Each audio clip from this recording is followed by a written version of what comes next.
Film review, Monty Python's Life of Brian, 1979. Reviewed by David Kerr. He's not the Messiah, he's a very naughty boy. 42 years ago, the Monty Python team released their most controversial film, Life of Brian. The opposition to it from conservative religious groups was so strong, the film was banned in the Irish Republic and Norway and in many British cities. TV personality Malcolm Muggeridge and Mervyn Stockwood, the then Bishop of Southwark, appeared on television opposite John Cleese to denounce the film as 10th rate and blasphemous. They predicted that it would soon be forgotten. In retrospect, a lot of this opposition was misplaced. This was not an attack on the person of Christ or on Christianity. The team decided early on that they would not target Jesus but set their film in the tumultuous time of his birth, 1st century Judea under brutal Roman occupation.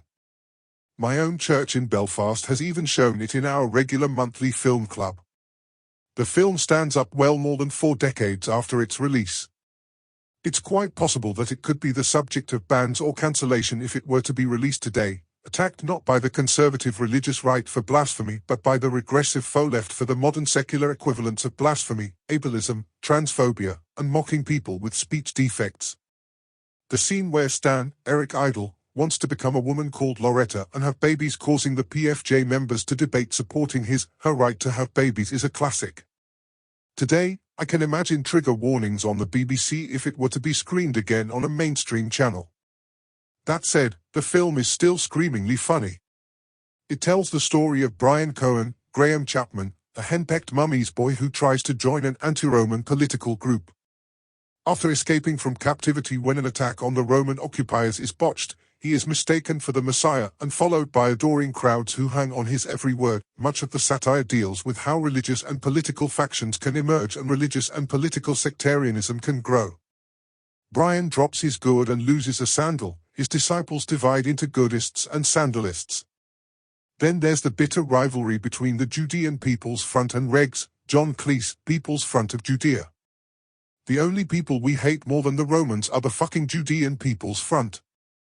The splitters. When Brian is arrested, the PFJ goes into immediate debates and discussions.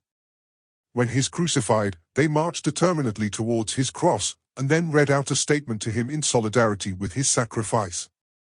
Monty Python's Life of Brian may not really say much about 1st century Judea, but it still has a lot to be said about 21st century Britain. Brian is not the Messiah, he's a naughty, naughty boy. Watch it while you still can. And remember, always look on the bright side of life.